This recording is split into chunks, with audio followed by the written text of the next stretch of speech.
우크라이나에서 갑자기 나타난 고려인 주지사가 갑작스럽게 우크라이나의 서열 2위로 부상하고 있습니다. 현재 우크라이나 대통령 젤렌스키의 뒤를 이을 새로운 군벌 대통령이 탄생할 수 있을 것이라는 해외 유력 매체들의 관측이 나오고 있습니다. 만약 이 한국계 대통령이 나오게 될 경우 우크라이나 집권 여당이 홍보하던 60, 70년대 전후 한국의 부흥을 진짜 한국계 지도자의 손을 거쳐 전후 부흥을 경험하게 될 수 있습니다. 제2의 한강의 기적, 드네프르강의 기적이 한국계 대통령의 손에 의해 탄생하게 될 수 있다는 분석이 나옵니다. 국토전략TV? 스탈린에 의해 연해주에 살던 고려인들이 강제로 우크라이나와 우즈베키스탄의 드넓은 농경지로 이주를 해갔습니다. 대다수가 우즈베키스탄, 카자흐스탄과 같은 중앙아시아에 많이 거주하지만 우크라이나에도 고려인들이 있습니다. 약 2만에서 3만 명가량 거주 중이며 한 세대를 거치면서 백인과 혼혈된 인종으로 바뀌고 있는 상황입니다. 이들은 한국인 특유의 강한 생존력 덕분에 옛날 구소련 시절 때의 많은 고려인들은 사회상류층에 진입했습니다. 그런데 최근 우크라이나 사태와 맞물려서 혜성처럼 등장한 고려인 지도자가 우크라이나의 차기 대통령의 유력한 후보로 거론됩니다. 어떤 소식들이 있는지 7가지 뉴스들을 살펴봅니다. 첫 번째, 러시아 자금줄 옥죄는 미국. 최근 미국 하원에서는 현재 러시아 상선에 대한 사력 허가증 발행을 추진하고 있습니다. 사력이란 국가로부터 특별 허가장을 받은 개인이 선박을 무장시켜 특정 국가의 상선을 노략질하는 것을 의미합니다.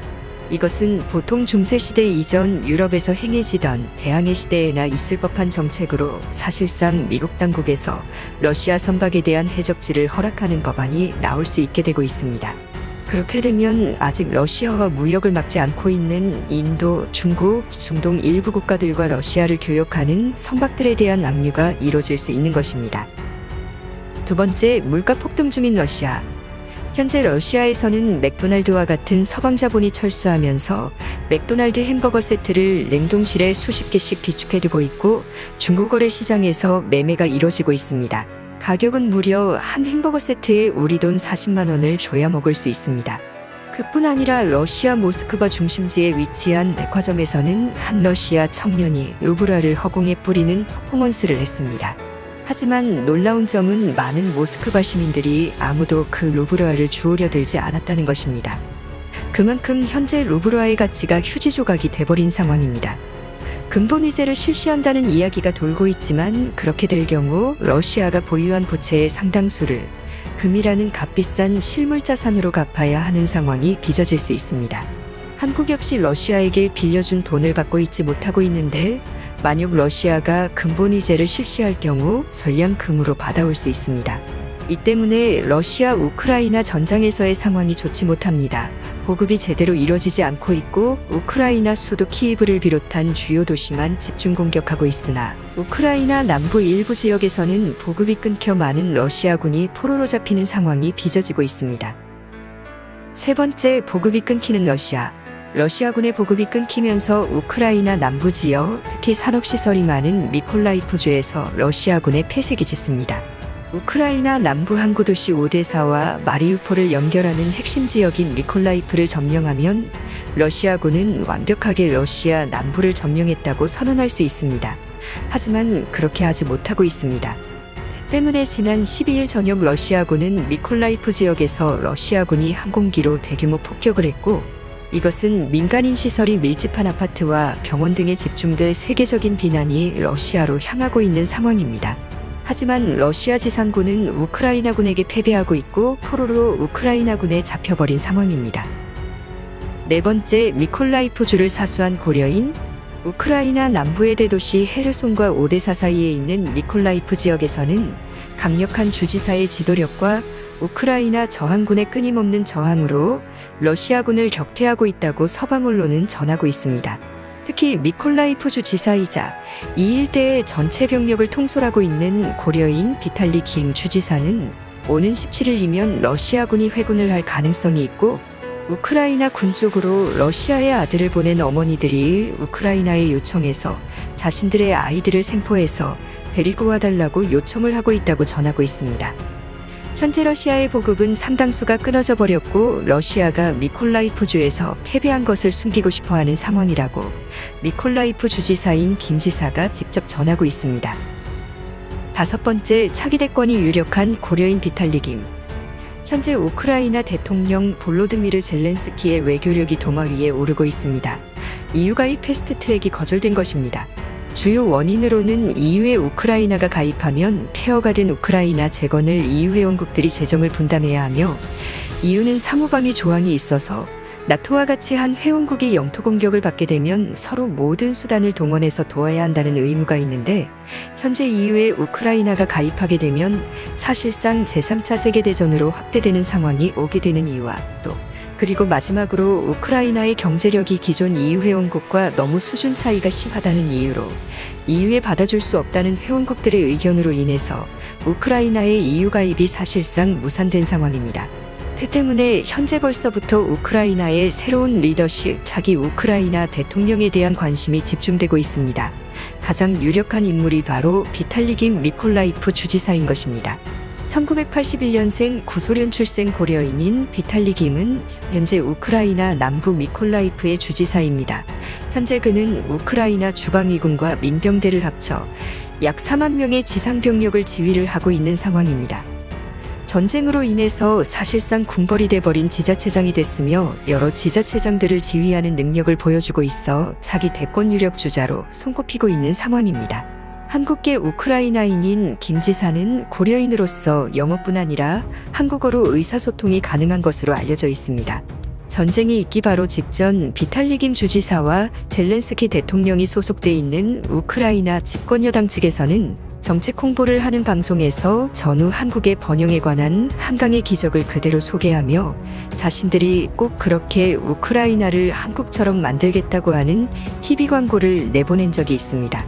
그런데 그 일이 진짜 비탈리 김이라는 고려인 한국계 지도자의 손에 전후 우크라이나가 회복되는 과정이 실현될 수 있을지 주목되고 있습니다. 여섯 번째, 주목하는 서방 언론. 놀라운 점은 이 비탈리 김을 서방 언론이 주목하고 있다는 것입니다. BBC, 영국 더타임즈, 월스트리트저널, 자유유럽 방송, 라리브레 등 주요 영미권과 유럽 언론사에서 그를 집중 조명하고 있습니다. 월스트리트저널은 그를 레지스탕스 리더로 소개하고 있고 영국 더타임즈지에서도 그를 차기 지도자의 유력 인물로 소개하고 있습니다. 두 언론 모두 그를 명백히 한국계 우크라이나인으로 소개하고 있으며 카리스마틱한 지도자로 소개하고 있습니다. 메이저 언론에서 우크라이나 상황을 전할 때 젤렌스키를 제외하고는 그는 주요 지도자처럼 등장시키고 있습니다. 대부분 미콜라이프 지역에서 발생하는 전투들은 대부분 러시아군을 격퇴하고 있는 상황이며 시민군과 레지스탕스들을 이끌어가는 그의 지도력에 서방 언론들은 크게 주목하고 있습니다. 현재 러시아군은 수도 키예프를 집중 공략하고 있고 김 지사가 통솔하고 있는 남부 미콜라이프 지역은 아직 러시아 지상군이 우위를 점하고 있지 못한 상황입니다. 만약 키예프가 함락되고 볼로드미르 젤렌스키가 러시아군에 의해 축출되게 된다면 자연스럽게 우크라이나의 대통령은 비탈리 김이 권력을 잡을 가능성이 높습니다. 유럽연합에서는 러시아를 유럽이 아닌 아시아로 보는 경향이 있습니다. 동유럽의 헝가리도 아시아로 보는 시각이 있었고 독일 동부 지역 역시 아시아로 보는 오리엔탈리즘적 시각이 어느 정도 존재했습니다. 하지만 이번 우크라이나 사태 이후로 명확하게 EU에 가입된 국가, EU에 가입되지 않은 국가가 정확하게 구분되기 시작했으며 헝가리, 슬로바키아, 루마니아 같은 애매한 유럽 국가들이 서서히 서유럽스러운 유럽의 정체성을 확고하게 만들어 나갈 것으로 관측됩니다. 하지만 이번 우크라이나가 살아남게 되고 EU와 나토에 가입하지 못한 중립국이나 혹은 벨라루스와 같이 러시아의 꼭두각시 국가로 전락해버리게 된다면 우크라이나는 유럽의 정체성이 아닌 러시아의 정체성을 갖는 동양적인 국가로 바뀌게 될 수 있다는 분석이 나옵니다. 일곱 번째, 우크라이나의 한국계 대통령 나오나.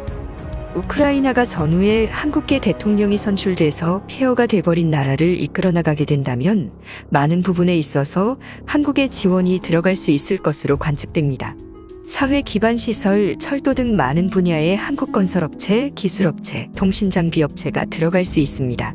이번 우크라이나 사태에 많은 유럽 국가들, 특히 EU와 나토가 군사적으로 지원을 해주지 않은 사실이 있기 때문에 유크레이년들은 서유럽의 회사들보다는 한국의 업체들을 더 선호할 가능성이 높습니다. 비탈리 김 주지사는 한국어를 사용할 줄 아는 것으로 알려져 있습니다. 한국인 아버지와 우크라이나인 어머니 사이에서 출생한 비탈리 김 씨는 한국의 문화와 언어를 잘 알고 있는 것으로 알려져 있습니다. 현재 우크라이나는 유럽에서 가장 못 사는 나라이지만 광활한 농경지와 다양한 광물 자원을 가지고 있고 중국에게 핵심 과학기술 분야를 전수했을 정도로 구소련의 주요 과학기술을 우크라이나도 보유하고 있는 상황입니다. 때문에 전후에 한국과 우크라이나가 경제협력을 지원하게 된다면 한국에게도 막대한 시너지 효과를 얻을 수 있을 것으로 보입니다. 주목할 부분은 우주로켓 분야입니다. 우크라이나는 우주발사체를 개발하는 데 있어 세계 최고 권위를 보유한 몇 천되는 나라입니다. 하지만 경제 상황이 좋지 못해서 우주기술 개발을 못하고 있는 상황에서 우크라이나의 우주로켓 개발 기술을 한국이 이전받게 된다면 한국의 우주발사체 기술에 있어 매우 뛰어난 기술력을 확보할 수 있습니다. 중국의 우주로켓 기술 상당수는 우크라이나에게 기술이 전수된 것으로 알려져 있습니다. 중국은 우크라이나에 해구산을 제공하기로 하면서까지 우크라이나가 보유 중인 구소련의 핵심 기술들을 이전받았으나 결국 중국은 우크라이나를 위해 아무것도 해주지 못하고 있는 상황입니다. 이러한 상황에서 우크라이나에 한국계 대통령이 나오게 된다면 우크라이나와 한국의 관계에 새로운 변화가 있을 것으로 예측됩니다. 특히 우크라이나는 머나먼 한국과 전혀 관계가 없는 나라가 아닙니다. 1920년부터 1922년까지 조선과 국경을 맞대던 이웃국가였습니다. 젤레나 우크라이나라는 나라로 블라디보스톡과 하바롭스크를 주요 거점을 삼은 극동 독립국가를 이루며 살던 나라가 바로 우크라이나인들입니다. 호주의 싱크탱크에서는 멀지 않은 시간에 극동 러시아가 러시아 연방으로부터 분리 독립될 수 있다는 보고를 내놓고 있습니다. 현재 극동지방에는 우크라이나계 러시아인들이 여전히 많은 상황이며 대부분 반푸틴 성향, 반모스크바 성향의 시민들이 많이 거주하고 있습니다. 때문에 한국은 현재 벌어지고 있는 우크라이나 문제에 대해서 가볍게 생각하지 말고 우리 이웃국가의 문제라는 생각을 가질 필요가 있다는 의견이 나옵니다. 국토전략TV 오늘은 이것으로 마칩니다. 시청해주셔서 감사합니다.